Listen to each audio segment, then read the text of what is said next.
Hey y'all, welcome to Up the Coast with Alex and Britt. We are joined by Georgia Tech Head Coach Aileen Morales, her 7th year at her Alma Mater.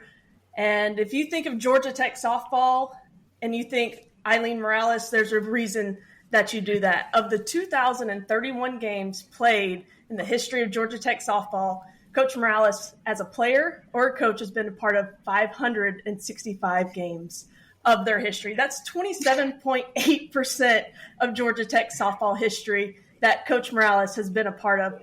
Coach, back in 2017, when you took the job to become the head coach at Georgia Tech, what did that mean to you? Well, dang, I actually didn't know that stat. So I feel like every time I jump on one of these, that y'all teach you something new. So that's actually a cool, fun fact. Obviously playing where you, coaching where you played is just, I feel honored and great and honestly blessed to do that every day. It's cool to know that, I'm helping with build or develop the next generation of Georgia Tech softball players. So yeah, it's just a blessing. I mean, how cool to when I sit down and talk with a recruit, tell them, hey, I've lived this, and maybe my walk was a little different than yours, but it's pretty similar. And so, there's just such pride for Georgia Tech and love for this institution and the softball program. And so I really feel fortunate to get to do it every day and be at the helm. You mentioned sitting down with recruits. You signed the number 7 recruit class this past signing season. Yeah. How do you feel about that? That's got to be exciting for the future. Yeah, I mean, I think that obviously rankings are great and we love that. And yeah, I mean, that was a lot of work, right? A couple years worth of work, if not longer.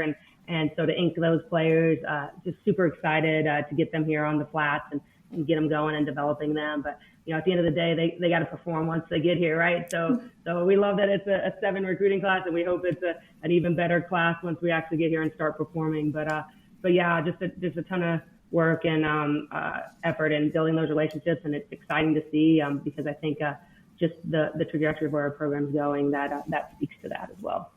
Awesome. Coach, can you just tell us, as a player yourself, former player and coach, what does it mean to be a part of Georgia Tech, being a student athlete there? What's that experience like? Yeah, I mean, I think you get the best of both worlds, and we talk about that a lot, right? It's the top 5 public institution in the country. I mean, so you're going to get challenged academically. You're competing with the best of the best minds in the classroom, and it's not for everybody. And we say that. That's a lot of our story is, you pick Georgia Tech because you want this route. And so I think, you're going to be challenged on the field. You're going to be challenged in the classroom, and you got to be made willing to want that challenge and willing to accept that challenge if you're coming here. And so I think we developed some great, strong women that will end up being great leaders when they come out of here. And at the end of the day, that's the goal, right, is the next 40 years. So, I think it's the best of both worlds. Obviously, I'm biased. As you said, I've been here for a long time. So, but yeah, it's unique too, right? We have the city of Atlanta right here. We've got Fortune 500 companies, at our fingertips. And so our student athletes have a unique experience where they're able to, get summer internships, paid internships, and they're getting, not only the experience of an athlete, but also relevant work experience. So they're super market ready when they get out of here. And a lot of them are already, have jobs in hand, which is really cool and exciting to speak to when you are sitting down with a recruit or when you're sitting down with a junior who's like, I don't have a job yet. And I'm like, you will. Trust it, you will, right? Just, network and use the right resources. So I just think we're really unique in our location and what we provide and just all the resources around us at our fingertips. So cool. I actually shared something today on social media that said girls who play sports become women who lead. So I think that definitely holds true. There's a stat, and I have to save it because I say this and I'm like, I never have it off the top of my head, but it's like the amount of, I think Fortune 500 companies that have female CEOs and how many of them are student athletes. So it's like crazy, like the percentage. So cool. We'll have to do some research on that and actually be able to spit the number out because, right now I'm just, saying it, but there's actually a number and it's pretty high. It's a lot. Yeah, we'll go with it's a lot. So. Well, let's dive into the season so far. You challenged your team from the very beginning. I want to talk to you about your scheduling. You open up 2 games against Alabama. You take your team down to Clearwater. You face Stanford, LSU, Minnesota, Northwestern. Unfortunately, Oklahoma State and Tennessee get rained out, but you still put up 32 runs down there. What was your mindset last year when you scheduled these first 2 weeks for your team? Yeah, well, one, we knew we had earned the opportunity to go to the Clearwater invite back in 22 based on that performance. And so, one, exciting, and knowing you're going to play I think we played all top 25 teams. Felt like top 10 teams in that weekend, right? So we knew that would be a tough weekend and a good litmus test, right, for what our team's made of. And so kind of as you're building that schedule, I said, okay, well, we need to see some tough competition that opening weekend as well to kind of prepare us as well. And so those first 2 weekends, they were definitely challenging. But from a standpoint of like, what are we made of? What's our team going to be? And really the messaging to the team was, you're going to grow a lot from this, whether the outcomes are exactly what you want them to be, which are W's, right? You're going to grow from it, and it's going to set you up for the rest of the season, because the season isn't defined by the first 2 weeks. And so that was one of the big pushes was, hey, let's start out with a tough, challenging schedule, see what we are, find our team identity. And that's going to allow us to be in a way better position as we enter into conference play and really start reaching for the goals that we have, which is postseason. So, our 2022 team, those are all that team that made it to a regional. They were all they're all seniors now. And so they have the experience and they should be prepared to be able to handle a tougher schedule out of the gate. And so they've done nothing but answered that call. And I've just been really proud of how they performed. Clearwater was fun, right? Like, I mean, it's not fun to lose, but like there was a lot of things that we gained from that. And, some tough losses. That Minnesota game, tough way to lose, but like, man, we were in that throwing punches back and forth, and that's all you can ask from your team. And you talk about someone's got to win it. There's going to be a winner and a loser, and that's just the nature of sport. But like, you can't be defined by that outcome. And we just kept preaching like, man, this team's good and good stuff's happening. You just keep buying into that. You're going to be on the right side of it a lot more times than the wrong side. And hell, when you do get those wins, they feel even better because you know how hard it is to get them and earn them.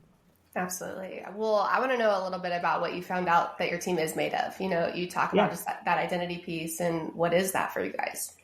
Man, we're gritty. I think we're tough. We're little play with a little bit of a chip on our shoulder. Kind of one of the things we've said consistently is, right, we're the rambling wreck. So like one of the kind of mottos we've talked about is like wrecking your day, right? And like just being that team that just kind of shows up and like won't go away. Even if we're down, we're still in it, and that kind of pesky kind of mentality. And I think that's kind of shown, right? Like our hitters, I mean, we've been down some games 6 runs, and it's like we never feel like we're out of it. And so we just keep crawling back and, turn around some crooked scores. You put 7 runs up in an inning, you don't ever think you're out of the game, right? And so that's been great. I mean, hell, we've swung the bat well.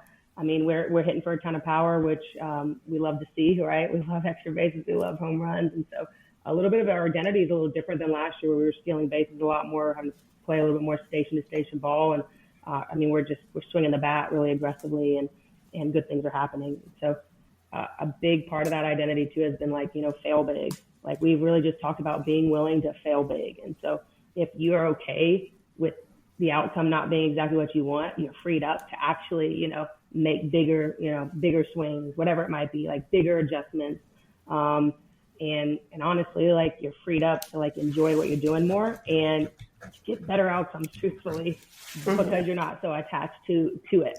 And so, hitting's hard. You guys are great hitters. You guys are great softball players.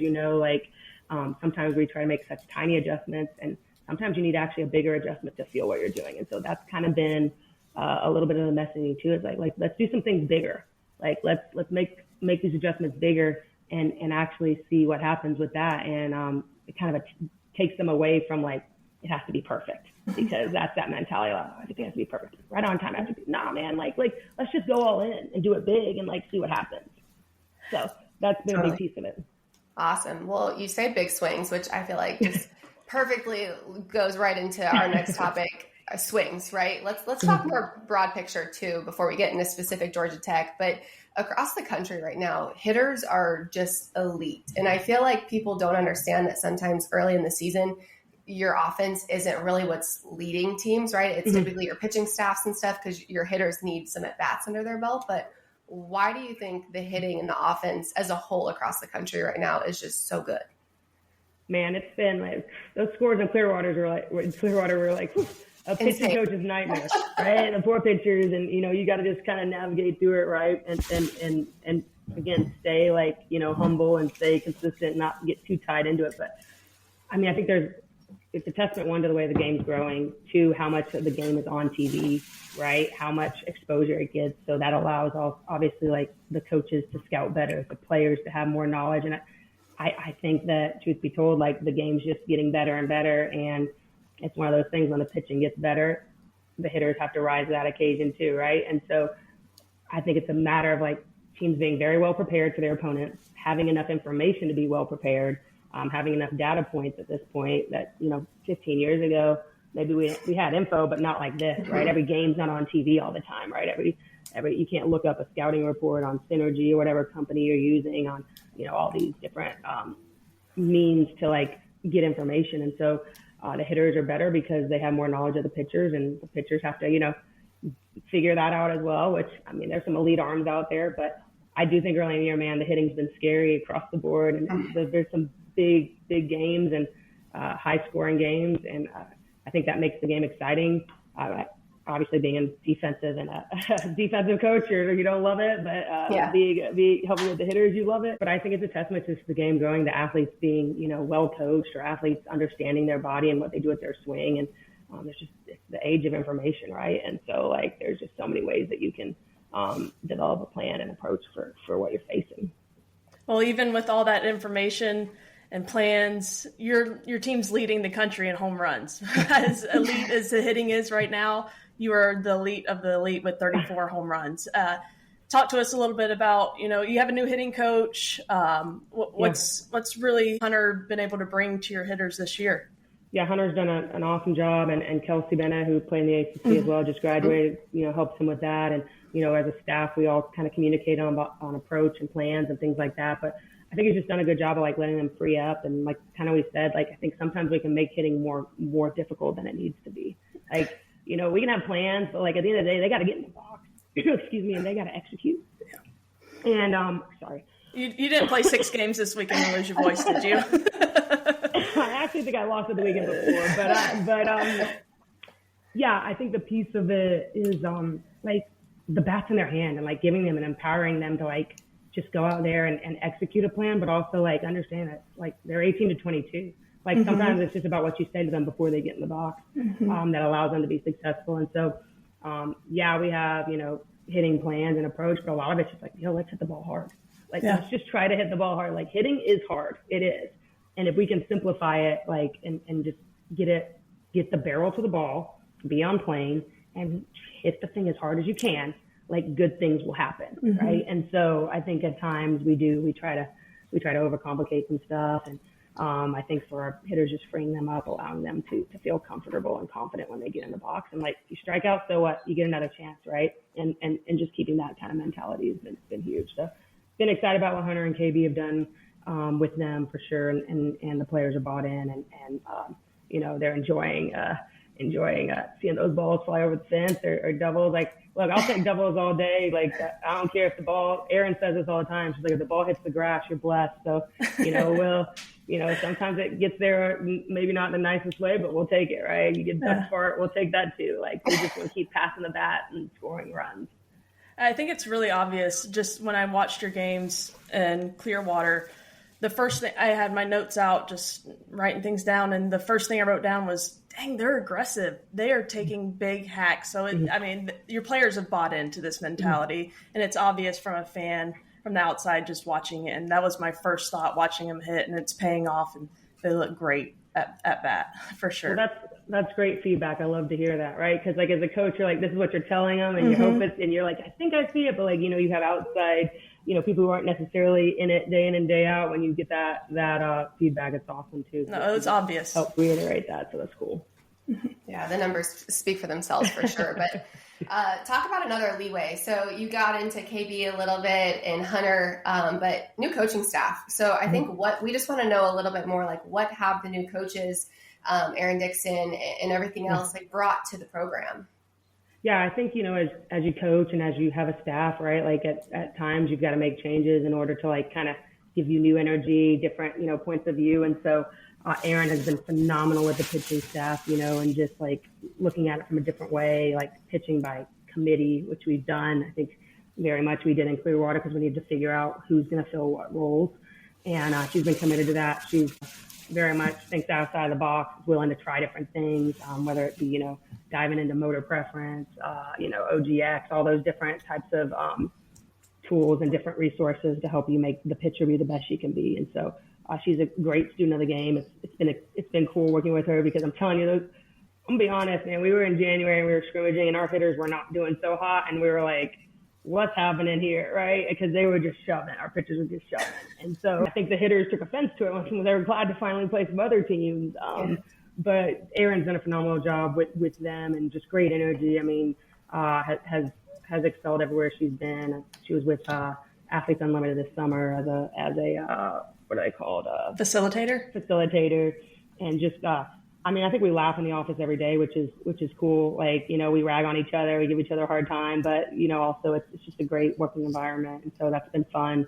But yeah, Erin's been a great addition with the pitchers. And she has this funny saying. She says, came up in the fall and she was like, we're in the bullpen and we're cooking. So she said, just let them cook, And so we started with, she was talking about how they cook. And so I was like, okay, well, the defense, I guess they're the vacuum, so we clean. I think like too much on this like female like cooking and cleaning defense was like the hammers. So the offense was the power tool. So it's the cleans, the offense, or the pitchers cook, and the offense hammers. So like that was kind of our little thing. So she comes up with all sorts of great analogies, and so she's a little chef in there with her pitchers, just figuring out how to put all the right ingredients together. So it's been really fun. Yeah.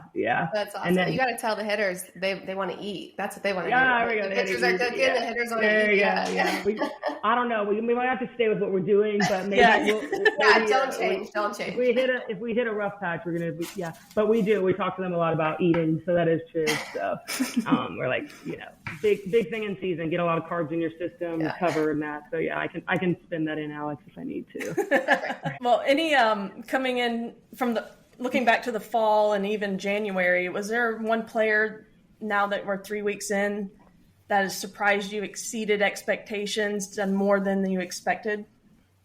I mean, our players have been performing at a high level, so it's been cool to see. I think obviously Mal Black has swung it really, really well. She's on a tear right now, which you love to see. I've seen her, obviously I recruited her, so I've seen her hit well, but I don't think in her career we've had this big of a tear yet. And so it's cool to see her just stepping there out of the gate and be dealing and hitting so well. So that's been awesome. SB Allen, we know she has a ton of power, but God, man, she's I think we had one home run this weekend at 80 exit velo off of her bat, which is like insane. And she's just a spark plug. So, we've seen her hit, but maybe not as consistent in the past. And so it's, again, those two right there, just going off. And, who I would really tip my hat to as well is just Jen Soleo, who's having a high output, has had some high offensive production, which has not maybe done that in the past. And so, as a senior, if we can get that level of production from her with the way she plays defense, it's scary. And so, those three I would highlight just from, seeing the growth, I think would be huge. And then, Paige is on fire right now, Vukadinovic, long name. So we have a nickname for her. So, but yeah, she's been doing great, and it's, been cool to see her. I think she's batting like 500 right now, and pretty impressive down there, kind of in the 7-8 hole for us, and just really helping. Just put some numbers behind Mal Black. She hit 10 home runs in her career coming into the season, and she already has 7 in just 17 games. I mean, there's been a great turnaround. ACC Player of the Week honors. I mean, she's having a great start to her season. Yeah. Just want to flip the script and go into the circle a little bit. Blake Nelliman. And she's been a workhorse for your program since she got there. She's thrown 528 innings. I feel like last year was her and Chandler Dennis. She has a little bit more help this year. You talk about pitching by committee. We've seen 7 different pitchers from your team. What does that mean for her, and how does that help her be even better for your team? Yeah, I think, if we're able to keep her, limit her innings early in preseason, then she's going to be healthier as we get into March, April, May, and that part of the year when you need to be healthy and playing your best, and you need your ace to be healthy. And so that's a big part of it. I mean, Sophia Voiles has stepped up tremendously. you know, you also think about like Blake and Chandler being in their 5th year, like your bodies like don't feel the same in year 5, I'm pretty sure, as they did. And when you talk about a pitcher, right, there's only so many probably windmills in that thing before it starts wearing out. I don't know. I didn't pitch, but I know I get to throw BP. So I you know, I'm sure it gets tired. But yeah, Sophia has stepped up and thrown some really great innings and shown some of that last year for us, but we've, you know, leaned on her more. And that's been great because that's a great compliment. And then Kinsey Norton has been phenomenal, just a different look, and has really kind of come on strong the last week or so with more consistency, feeling more comfortable out there in the circle. And you know, she throws down the zone, and so if she's around the zone, she's going to get us ground ball outs. And that's the name of the game, is who can get to 21 outs the fastest, right? And so been really cool to see those two, because, you know, if they can give us meaningful starts and meaningful innings, and that allows, you know, Chandler and Blake to be healthier and be more intentional when we throw them and go through the length of the season, which it's long. I mean, heck, we played 7 games last week. I don't know what coach scheduled that. That's crazy. I know. I was looking at the test, like, did they really play 7? Yeah, wow, okay. All right, go for it. Yeah. So I was like, as we were starting to go, like talking to my coaches, or like me, I'm like, I don't know who scheduled this. And they're like, yeah, you do. And I'm like, yeah, I just don't know what. Usually there's like rainouts the first couple weekends. So I've like always expected to be a couple rainouts.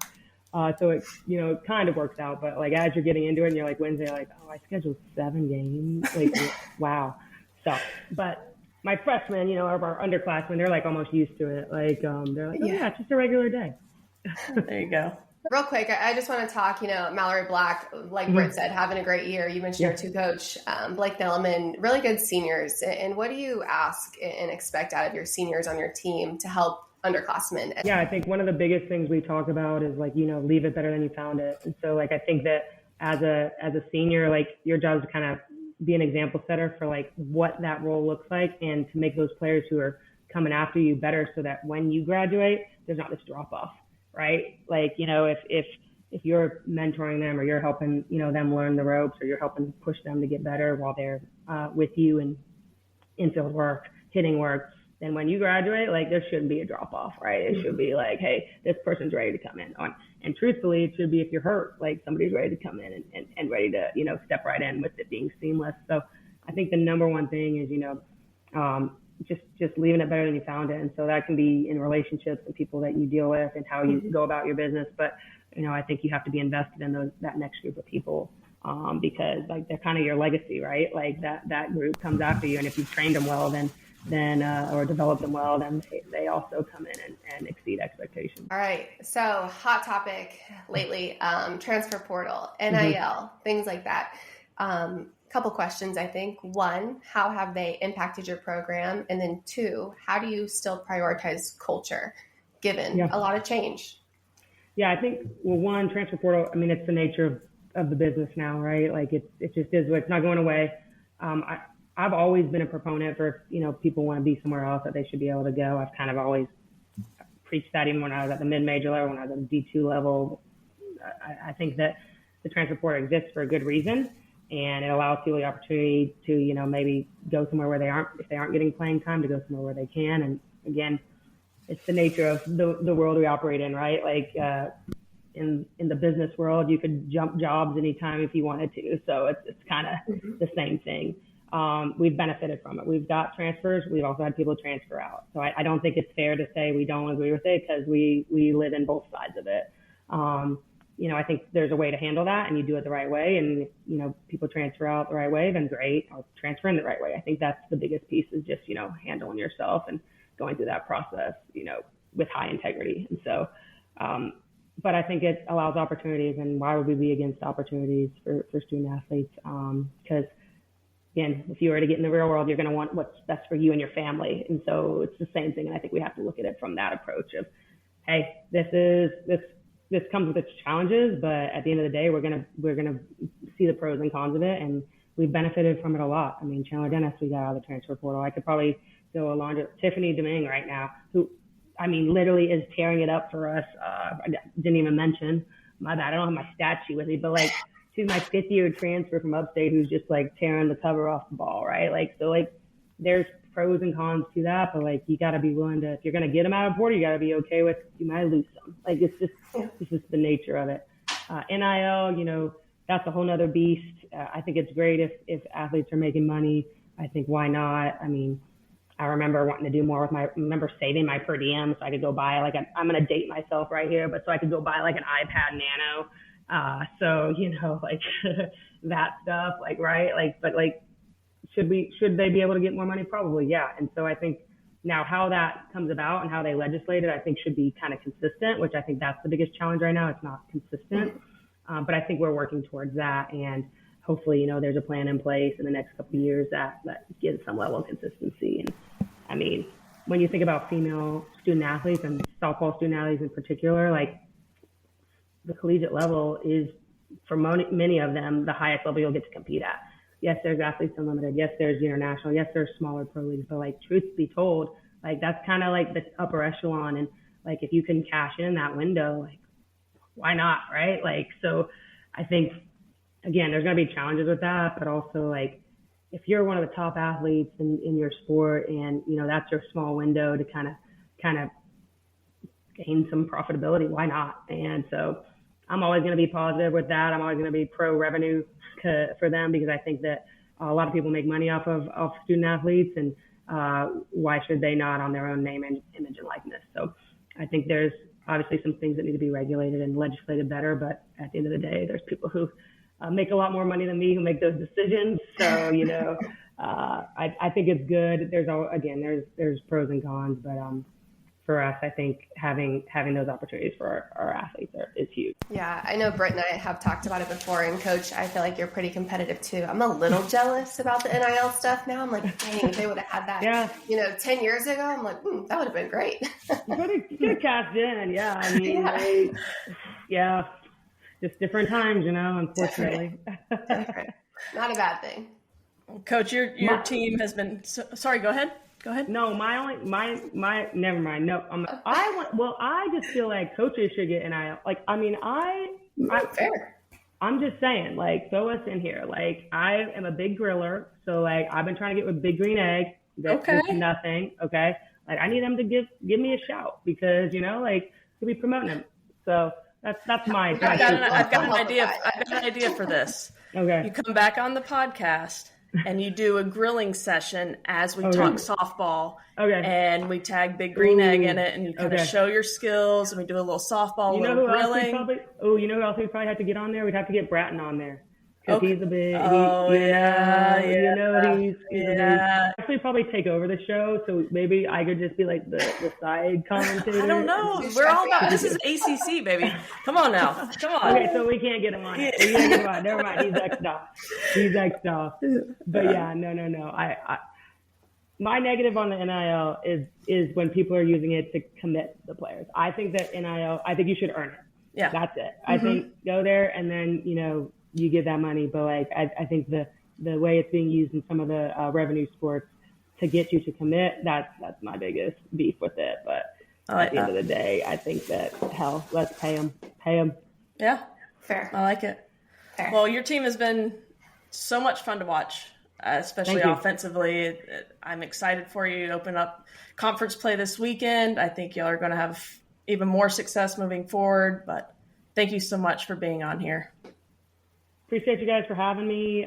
Appreciate, you guys covering GT. And, we look forward to an awesome season. And y'all keep rolling. And thanks again. Yeah. Awesome. Well, thanks, Coach. And for anybody at home that wants to watch Georgia Tech and follow them along, they open ACC Play Up. I know you guys have a midweek, but you open ACC Play Up this weekend against Pittsburgh at home on Friday at 6 p.m. So catch it on the network.